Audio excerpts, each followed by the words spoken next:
welcome back to another episode of Baby Steps here on Baby League.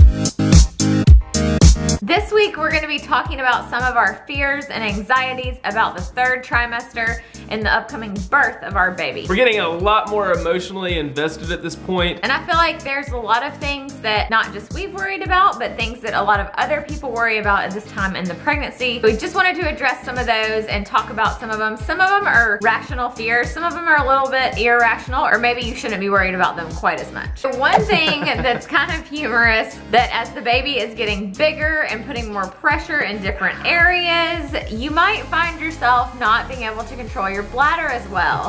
Sometimes you cough or you sneeze wrong, and from what I've heard, this does not get better after you have the baby. Lactate, does that mean it was coming from the cow's nipple? Oh gosh, I think I just peed on myself. The worry would be peeing on yourself in public. Something else I think a lot of people worry about is the weight gain issue, not losing the weight after the baby comes. For me, I haven't really gained a whole lot of weight during pregnancy, but I'm kind of find myself wondering like, okay, we've got about 9 weeks left. What if I just all of a sudden gain like 17, 20 pounds in the last 9 weeks? Had a lot of people that say, oh, I didn't gain much weight in the beginning, but at 30 weeks, all of a sudden I gained 60 pounds. I was like, it's been a fear for me as the husband is trying to like maintain and keep in check. Although I do kind of like. You've done good though. I think I've done pretty good, but it's it's hard to resist the cravings and the urge of just eating whatever. Yes. If you saw our 29 to 30 week update video, you saw that the movement factor was an issue. Yes, how much the baby's moving. Is the baby moving enough? Has the baby moved in the past hour? How much has the baby moved? That can become very stressful because as you're getting bigger, they have less room to move, so the kicks aren't gonna necessarily feel the same. They're gonna feel a little bit different. So I've learned a lot about that in the past week and how it is something to definitely be concerned about. Doctors really encourage you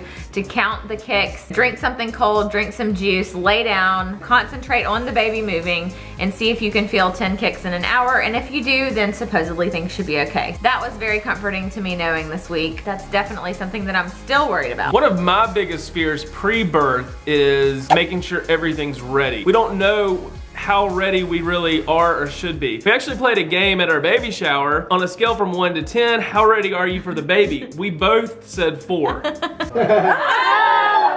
Third trimester fear is a thing. It should be in the dictionary. After she's born, are we gonna know how to take care of her? Like, if she's crying and she doesn't stop, what do we do? We've both been very involved with my sister's kids. Yes. So we do have experience. There's some people that are like, the first time I held my baby was the first time I'd held a newborn. Right. I don't know that you've changed a diaper necessarily in a long time. Nope. So you gotta learn how to do that. I don't think I've ever changed a diaper. Which is the top and which is the bottom? Like that? Yes. And then wrap it up in there. Yep. Wait, you have to have fingernails? No. Done.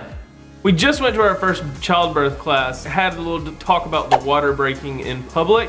So that is one of my biggest fears just for you and me, and like, what if I'm not with you, or what if I am with you? Always gotta have a towel on deck. But that's one of those things, I think in movies and TV shows, they show water breaking, and honestly, most women's water does not just break, like gush of water. It's, again, kind of an irrational fear. If people know you're pregnant, you got an excuse. Something that goes along with the water breaking in public is not making it to the hospital on time. Because that's kind of your responsibility. I mean, yeah, like I could see myself with my flashers on, flying down the highway, honking, doing like Fast and Furious, in and out of the lanes, trying to get there on time. That is like a rational fear in the, that can happen. There's videos of babies being born in your car. No, that can't happen. As far as the actual birth process, I think there's a lot of fears that start creeping up as you get towards the end. What's the pain gonna be like? Am I gonna be able to handle it? A lot of people have asked about our birth plan. My birth plan is to go to the hospital and do what they tell me to do to get the baby out. Get my healthy baby out. We're trying to learn as much as we can about the process so we're familiar. Like, do you get an epidural? Are you gonna have to all of a sudden have an episiotomy? Are you gonna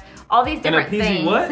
And lastly, of course, most importantly, the baby's health. And yes. I think that's one of our biggest things too. You know, I'm not as worried about all the things leading up to it, I don't think, as long as my baby is healthy. Some of the things that have helped us as we've addressed these fears, talking to other people who have been through pregnancy and birth and hearing their stories, watching other people's vlogs and updates, reading books. Try not to focus on the worst stories you've heard. Try to focus on the positive. Let us know in the comments below what your irrational fears were before you had the baby, and then how the outcome was after you had your baby. Thanks for watching this week's video, y'all. Don't forget to like it if you liked it. Don't forget to subscribe to BabyLeague. We put out videos every Wednesday. I'm gonna go put some more towels in the car in case this water breaks anytime soon.